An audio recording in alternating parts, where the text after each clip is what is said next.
Well, what do you think would happen in the next election cycle coming up November 6th if every Christian that was eligible to vote was registered and voted? Well, there isn't an election, I don't think, in the country, a county, a city, or a state that the Christian community wouldn't change. And with me today is a man who has taken that subject very seriously, and he has labored hard in this field of get out to vote. And that's our good buddy Dave Crowe, who is the Executive Director of Restore America. And by the way, his website is an incredible resource. And let me encourage you pastors listening to me right now, you need to go to restoreamerica.org, take a look at all the materials there. David makes it available to you totally free of charge. And you can use that as sermon material, bulletin material, anything you want, but check it out at restoreamerica.org. Hi, Dave. How you doing, buddy? Good morning. How are you doing, friend? Hey, doing great. I've had a lot of your colleagues over the last couple of weeks. We've talked about you and your website, Gary Bauer and a bunch of folks, and they're all saying, Dave's got the numbers, Dave's got the numbers. And so you're highly regarded among a lot of people who are saying the same thing you are, get out and vote. Well, that's good to hear. Didn't know they were thumping my drum here. Oh, yeah. Tomorrow is the last day for the state of Oregon to register. Is that correct? That is correct. And so here's what you do, folks. If you have changed your name or your address in the last 30 days, you must re-register. And you can get registration forms at the post office. You can get them down at the county registrar's office. You can get them all over the place. And just get registered to vote, because we are a vote by mail. Well, Dave, how's it looking? Well, I'm encouraged. I think that there's a lot of cohesiveness amongst the various groups. I just heard Tony there briefly and was glad to hear him. I see him as often as we can, and I see him at NRB each year, and you probably do too. Mm-hmm. But everybody's working together to try and awaken the body of Christ to the opportunity, not only the duty and responsibility, but the opportunity we have, because as you and I have discussed before, and I know this gets repetitious, but we're the largest voting bloc in the nation. Right. Who else's values should trump everything else that's going on here and bring us back to where we should be headed? And we haven't done very well at that, as you know, and there's over 20 million who are eligible to vote, who are either registered and don't vote or not registered at all, and it's about a 50-50 split. And I think the efforts have gone out. I really am hopeful that we'll see more than 33 million of the 58 or 60 million evangelicals, born-agains, turn out. I think there's absolutely the greatest reasons in the world, more than we've ever seen, to do that. And if we don't, and our values don't prevail in the Senate, in the House, in the White House, then really, I hate to say this, but we are responsible for the direction of this nation, good or bad. And we have a unique opportunity. I mean, there are people around the world who are fighting for what we have, and we just kind of take it for granted. And that's a shame. It will be a shame on the body of Christ, upon our leadership and our denominations and our churches, of not urging our people to get out and to register and to vote their values. You know, Dave, I've seen an encouraging shift. I have to be honest, and I think you would share this, maybe through July and August, maybe even into September, we were a little worried that Christians were beginning to say, oh, well, why bother? Obama's going to get reelected, what's the use? But now there's been a shift, there is a change, the polls are showing that, and hopefully this is a momentum that would even catch hold within Christendom, and people see the value of their vote in this coming up cycle.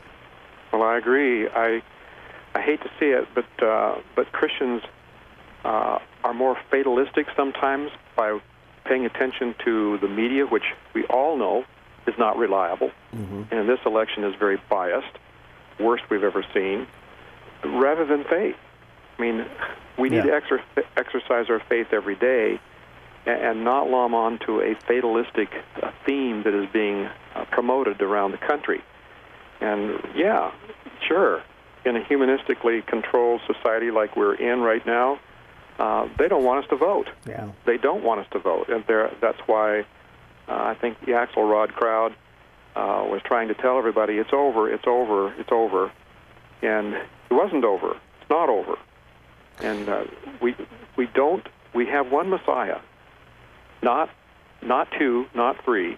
Yeah. But we wait for someone to come forward and lead and say the things that we know in our hearts are right and true and need to happen.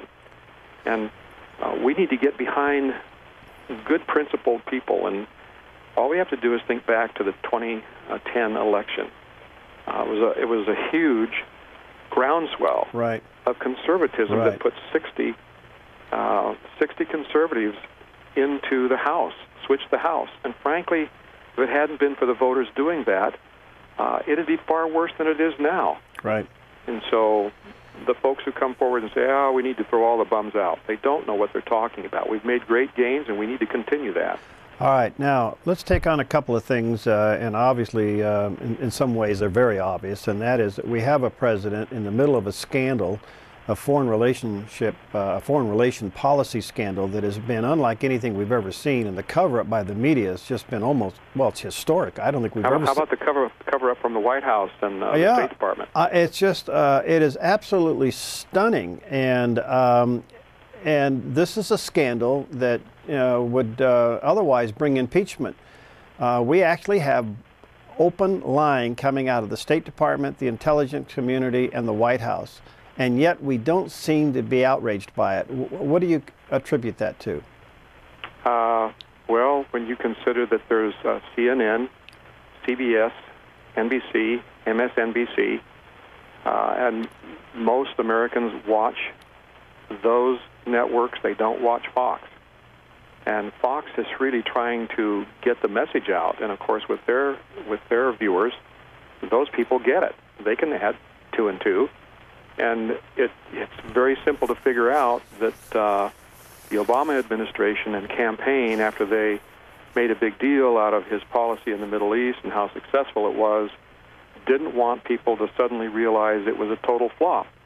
And everything over there has demonstrated that our foreign policy as it relates to the Muslim community and the Middle East is a disaster. And how we don't get that. And I think we do. Frankly, I think there are a ton of the American people who are, like we are, slightly seething inside that this administration could be so confused. And it's not really even confused. It's a wrong philosophy.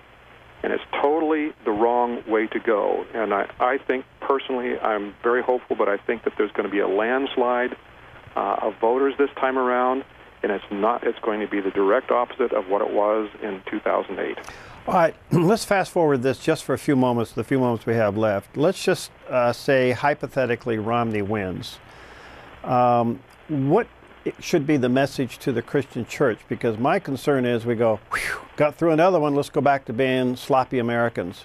I see this, if Romney wins, I see it as a reprieve from God for us to get our spiritual house in order, that this is no time to retreat or just fall back. Well, I agree. I think number one, we're called to pray for our leaders.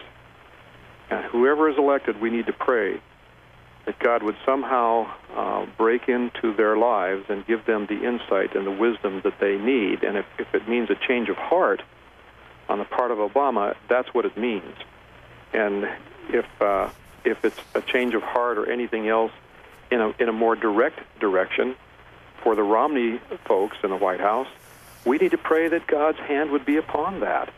And as you know, this battle is just really heating up. Mm-hmm. It started with Al Gore, and you know what happened there, divided the nation, and it was nothing but hate Bush. Nothing he could do was right.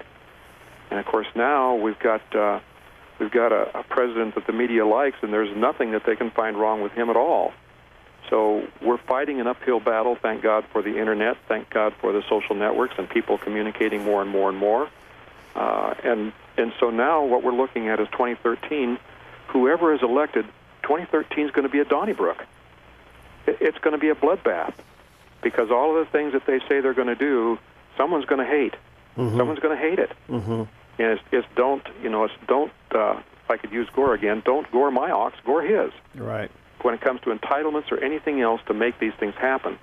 But it's going to take strong leadership, and I'm sensing very strongly that that Romney is demonstrating that he truly does believe that he can make these changes. He will make these changes, and he'll work towards doing it. And I think his record in Massachusetts, with working across the aisle, proves that. He has that willingness. So, do you think the evangelical community's past the Mormon issue? I think there's going to be a percentage. I hope it's very, very small, but I get those emails in response to mine of people who are trying to get me into the Illuminati thing and everything else that you can imagine. And I get all this stuff that you probably get as well, yeah, of people on the fringe, yeah, who are angry about this or angry about that. And of course they can't get anything organized. They can't get anybody to listen to them, and so they just beat up on everybody. Right. So I think you're going to see a certain element, and maybe some Ron Paul folks in there as well, who are going to cross their arms, like a lot of Republicans did in 2006. And hopefully that percentage will be so small that it will not change the outcome. But yes, there are going to be folks that just simply are not going to vote for him because he's a Mormon. Yeah. That's it. Well, Dave, great to hear your voice. Thank you for all you do. And let me encourage our listeners and viewers, go to restoreamerica.org, support Dave and what he does, and help him get that message out and get his website out. There's a picture of the website there on the TV screen. Check it out, restoreamerica.org. Love you, pal. Hang in there, and we'll be in touch between now and November 6th.